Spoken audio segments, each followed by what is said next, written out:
Welcome to the Kafui Dey Show, Joe's blog, reflections of a 96-year-old broadcaster, the one and only Joe Lartey.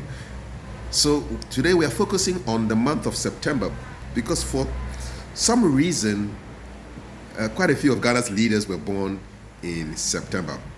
26th September is the birthday of General Kotoka. 23rd September is the birthday of General Acheampong. And 21st September is the birthday of Osagyefo Dr. Kwame Nkrumah. So let's start with Osagyefo first. What are your recollections of Kwame Nkrumah? And we'll start from there. Yeah. When Kwame Nkrumah came to Ghana, I think that was around 1947, thereabouts. I was then a pupil teacher. I was teaching. And I was one of the many young people who joined in the political struggle for independence, which climaxed, the first climax was the boycott organized by the Osualata Manche, and we threw our weight into the struggle. So Kwame came, we were following him around, we were wearing, we started brushing our hair, and the way he did, brushed it backwards. Okay. We were wearing the zoot coat. Okay. Jacket, that came to your knee. Okay. I think he brought that style from America. Zoots. They call it zoot. So it became very popular. Zooty zoot, all over the place. And we used to write inflammatory posters. There was a place in Accra called Post Office Lane. It's no longer there. It's a wonderful place. It's no longer there. But that was where newspapers pasted their whatever they had. They pasted it at that place, and we were doing all sorts of things. But when Kwame Nkrumah broke away from the UGCC, most of us didn't like it. So we dropped. The United Gold Coast Convention. Yeah, that's right. Okay. We didn't like him anymore at that time. And this went on for a while. The CPP came into being. There was a lot of Convention People's Party. A lot of problems with the CPP. Kwame Nkrumah was traveling around the country, gathering political support, and it was a time to witness. Then came the 28th February shooting. But what brought about the shooting? It was this same struggle for independence. I was in the British Navy during the war. And after the war, I and other service people returned home, and we needed to be resettled, given jobs. The jobs were not there. We were all the time pressing for it. Then we had the looting. That was the looting organized. I've repeated that. I've said that already. We had the looting. The looting brought about the Watson Commission. The Watson Commission, this was to investigate the causes of the looting and what was to be done. Then the governor of the Gold Coast at the time was one Governor Creasy. Creasy came from Britain. He didn't appear to be settling down properly when this thing happened. The looting took place. So Watson Commission was sitting, and the youth, the young people who used to go to listen to the proceedings at the Supreme Court, we used to go there almost every day. We had the evening news. The evening news was in Accra. The editor at the time was K.A. Bedema. It's a newspaper. The newspaper. He did very well in organizing the evening news and getting people to like it. So at the close of every sitting of Watson Commission, the crowd marched from the venue of the sitting right down to the office of the evening news, and there it was a big show. People, we had Kwame Nkrumah among the rest of the leaders, the big six. The big six were always went to the sitting, and then they came to the office of the evening news, and then they dispersed. So it went on until the breakdown of the UGCC, the United Gold Coast Convention. Kwame Nkrumah wasn't very happy with a slow pace. He wanted self-government down. The rest of the UGCC wanted government, the self-government when necessary, or when possible. So it became a misunderstanding between Kwame Nkrumah and the UGCC. So when he broke away from the UGCC, how did that make you feel as a young person? Well, we didn't like it. I didn't like it. And so I say, at the beginning, I wasn't very, very happy with Kwame Nkrumah because of that incident. But later, when the CPP started showing signs of really getting onto the self-government struggle, we all fell again for Kwame Nkrumah. And then, later when I joined the Ghana Broadcasting Corporation, I was covering most of his outings. He was very fond of ceremonies. Kwame Nkrumah, anytime there was a national issue of some importance, Kwame Nkrumah will either summon parliament or go out and make a speech. And he was a very good speaker. He had his own style of speaking, the American style, and we loved the way the speeches were going. So we became some of his admirers. And it went on and on and on till when I joined the GBC in 1961. Kwame Nkrumah was still around. He was in Flagstaff. Then we called the place Flagstaff House. And anytime there was a ceremonial event and GBC had to cover it, Kwame Nkrumah was the center of attraction. We had banquets. In one of the years that he was in power, almost every head of state in the world visited Ghana. I remember that very well. Secretary was one of his very good friends. He, Secretary, and Bodibo Keita. Yeah, they formed. There was a song, Ghana, Guinea, Mali, there were these three, the basis of the African Union, So it went on. Kwame Nkrumah. He was able to make Ghana great. He was able to make Ghana stand out among the other African heads of state. And we had the OAU conference in Ghana in 1965. That day was a day I'll never forget.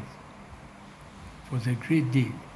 Then the union concept hadn't been properly understood and probably accepted by the other African states. But at that 1965 conference, union government was given the necessary acceptance. The meeting started that day. The soldiers were on parade at the Black Star Square. They were standing there, and the conference ended at dawn the following day. So the soldiers started dropping because He'd been standing there for a very long time. I remember the head of Nigeria, Tafawa Balewa, he arrived at dawn that day. Came a bit late, and when the vote was put, it was Secretary who put the motion, and it was carried, and Kwame Nkrumah was very, very happy. And after that meeting, after that historic event, there were other events that Kwame Nkrumah was covering, and each time we were following him, covering his. I remember the night he came to do the dawn broadcast. Surprisingly to me, the dawn broadcast hasn't been referred to a lot since it was made. What was the dawn broadcast? The dawn broadcast was there were problems in the party in the early days of the CPP. There were problems, backbiting, undermining, and so on, and the whole thing looked as if it was going to break down. There were news about people stealing money, all sorts of problems. So he decided to follow the Ghanaian custom of when you had something important, and you wanted to talk to somebody. The Ghanaian custom, the practice, you did it at dawn. So he decided to talk to the nation at dawn that day. And one thing that Kwame Nkrumah did, which I personally liked, he never did anything by halves. Kwame Nkrumah never did anything by halves. Anything he did, he did it thoroughly. Because that day, the dawn broadcast, those of us who were in GBC, we had, they ordered blankets and vestes and with thorough preparation. We spent the night in GBC that night. We didn't go home. But preparations were made so that we were comfortable. And I like that very much. Then at 4:30, boom, Kwame Nkrumah was in GBC in his white suit and walking stick. We took him to Channel 2. The man who produced him was Roland Agozo. Roland Agozo, he was in charge of talks and features. And very humbly, when he sat behind the microphone, that was Kwame Nkrumah, he said, I'm not a broadcaster, so you tell me what to do. And Roland Agozo had to tell him how he should look at the microphone. Beautiful thing. Because these were the days of radio, right? Yeah, then we didn't have television. Television, yes. So it was radio. And he made the dawn broadcast. And the copies are around. If anybody is interested, you can get a copy to read. What do you think was his greatest achievement? His greatest achievement, I think, was the extent to which the union government concept developed. I think that because most of his time when he was off stage, he was working on the union government thing. Union government meaning what, for Africa? Yeah, for Africa. That's why I think that was his greatest achievement. But if he had lived to the end, I think he would have been given a reward for what he did. Because the concept developed rather slowly. It didn't come as fast as he wanted it.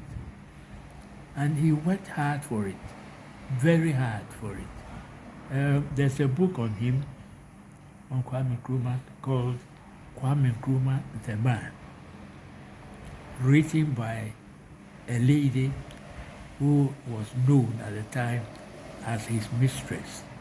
It was called Genevieve Kanu, from South Africa, beautiful woman. He became head of TV, and then the wife of Dr. Dubois became head of television in Ghana. I remember that very well. And that lady has written a book on Kwame Nkrumah, Kwame Nkrumah the man. I have a feeling that anybody who enters Jubilee House as head of state should read that book. It's not a big book. It's about 98 pages. But it tells you a lot behind the scenes, things that went on. You know, I remember that the stretch of land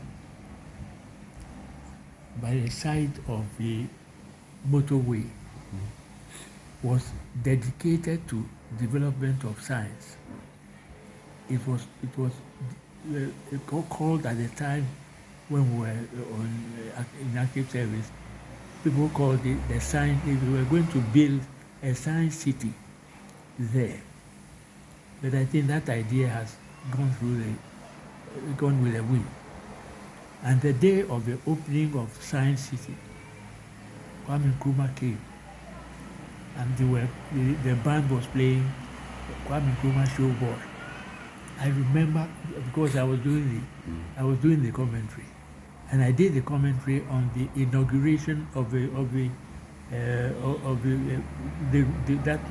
road. Mm-hmm. You know, it was a great thing that particular day. But then he was coming to the end. I remember the inauguration of the Volta River project. Akosombo Dam. Akosombo Dam. You did commentary for that? I did commentary on that. Wow. I did commentary. Motorway? The motorway, yes. Mm-hmm. The motorway. And Tema Township? Tema Township. Tema Township I shared with Festus. Mm-hmm. I think we can. I don't know whether we can get the commentary. It will be in the archives. It could be, yeah. But you see, the recording material at the time we used the tape. Yes. Now we're using CD. Yeah, and the tape, online. if it's not properly stored, it deteriorates. No, but we'll find it. We'll find it. Yeah, It will be good to hear your voice on those commentaries. I can't end this without talking about the overthrow. Yeah. 66. Let me go then to, let me get a point here. Uh-huh. When Kwame Nkrumah died, Uh-huh. there was a national debate whether the dead body should be brought to Ghana and buried here or not. All right. And then General Acheampong was in control. Mm-hmm. And it went on and on, forwards and backwards, bring him, don't bring him. Finally, it was agreed that he should be brought. And I had to do commentary on the ceremony. Ooh, what was that like? It was solemn. A solemn ceremony. So did you start a commentary from the airport? No, not from. I went to Nkrofo. His hometown. Yeah, hometown. Okay. I went to Nkrofo twice. The first to gather facts and so on, preparation. Okay. The second was to do the real thing. And when I went to Nkrofo, there was Kwame Nkrumah's mother, Nyaniba. Mm-hmm.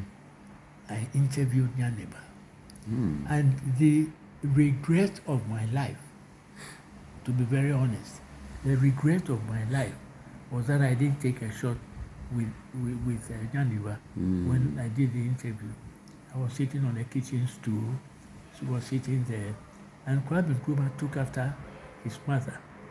The forehead, the jawbones. And she said, Kwame Nkrumah wanted he wanted to be a priest. And he was looking forward to going to Amesano to train as a priest.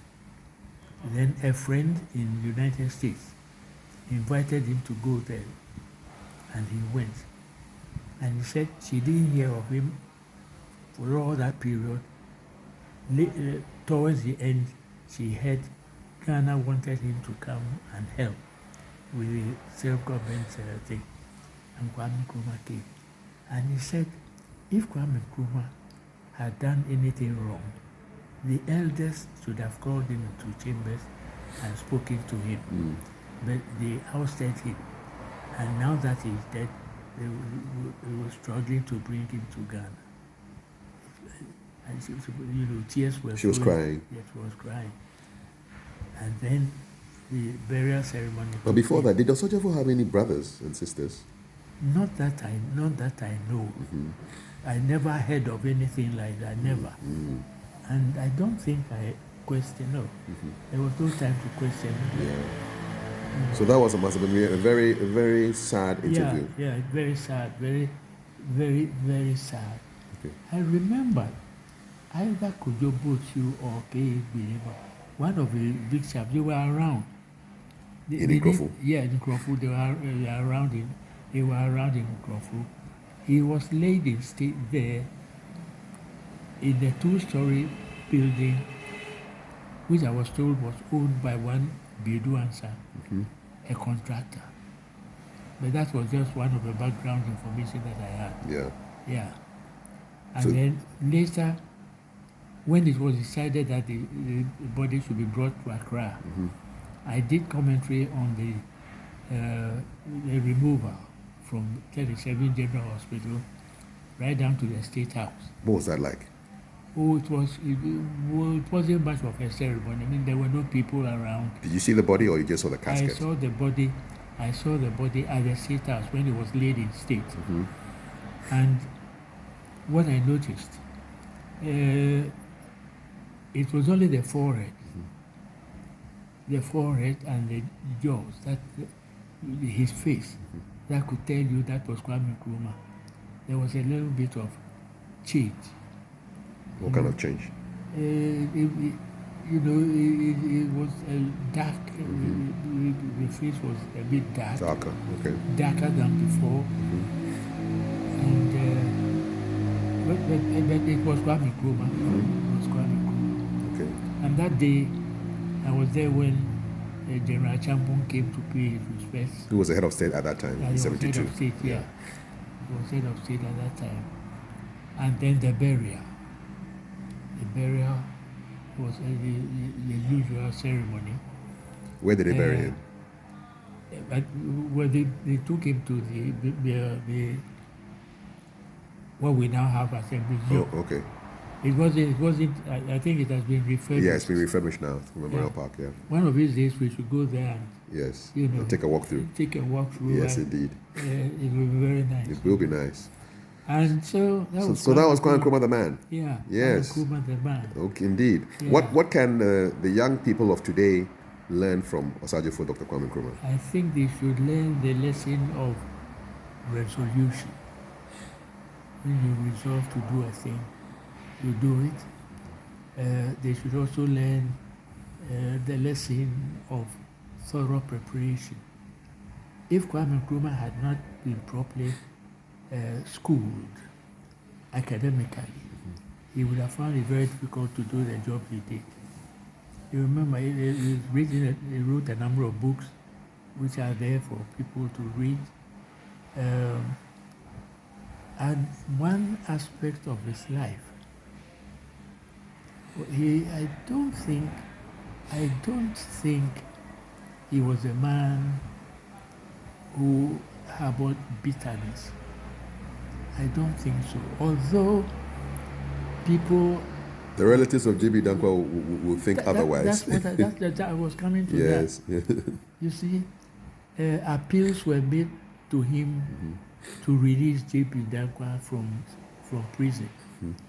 But the appeals fell on deaf ears, and J.B. Dankwa died in prison. He even wrote a letter to Osagyefo when he was there. That's right. In prison. And yet, Yes. So they made people feel that he was a stone-hearted man. Now, when you read Genoveva's book, you get quite a different impression. I think he never signed any document for somebody to be shot or killed. The usual thing. according to Genevieve. So, and it's a very good thing that lady had the courage to write that book. And I still insist that anybody who sits in Jubilee House as head of state of Ghana should read that book. All right. It will advise, it will help him. Kwame Nkrumah, the man. He will get to know, he will get to know in advance what he's going in for. Okay. Yeah. Thank you so much for your recollections that is of Kwame Nkrumah. Osagyefo, who's born in September. And September seems to be a date for heads of state of Ghana. So in part 2, we shall look at the life of the man who overthrew Osagyefo on the 24th of February 1966, General Kotoka, another September born. This has been the Kafui Dey Show, Joe's blog, recollections of a 96-year-old broadcaster, Joe Lartey. Thank you for watching and listening.